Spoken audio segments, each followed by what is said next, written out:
लेकिन क्या ये जो गिरावट है ये लंबी अवधि के लिए खरीदारी का मौका है कि अभी और वेट करना चाहिए? नितिन जी, क्या लग रहा है सोने के लिए सपोर्ट और नए रेजिस्टेंस लेवल क्या आपने आइडेंटिफाई किए हैं गोल्ड में सर?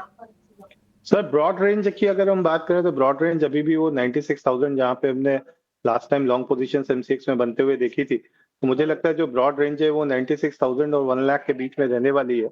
और अगर इमीडिएट मैं रेजिस्टेंस और सपोर्ट की अगर बात करता हूँ तो इमीडिएटली मुझे 99,300 400 का रेजिस्टेंस दिखता है और नीचे में 97,500 से लेके 97,000 का सपोर्ट दिख रहा है।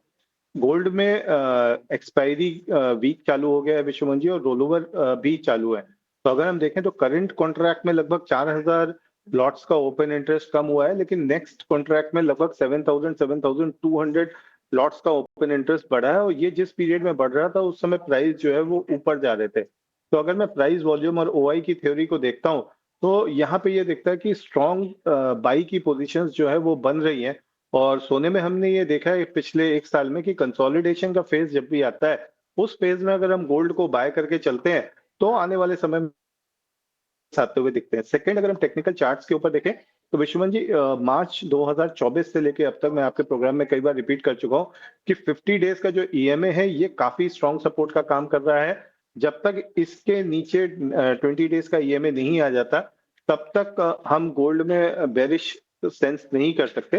तो वो भी 3320 डॉलर के आसपास आ रहा है। तो मुझे लगता है कि अगर कोई भी कंसोलिडेशन में 3320 3300 तक के लेवल्स आते हैं तो वहां पे हम महीने से 1.5 महीने के लिए बाइंग करके चल सकते हैं।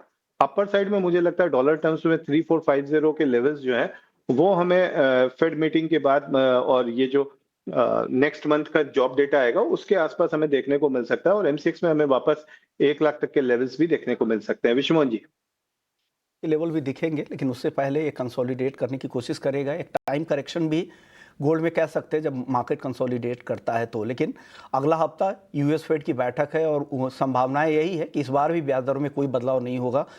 हम उम्मीद लगाकर बाजार चल रहा था कि इस बार 2 कटौती होगी, लेकिन अब कहा जा रहा है कि 1 कटौती से ज़्यादा फिलहाल नहीं दिख रही है और अक्टूबर में वो पहली कटौती होगी। आप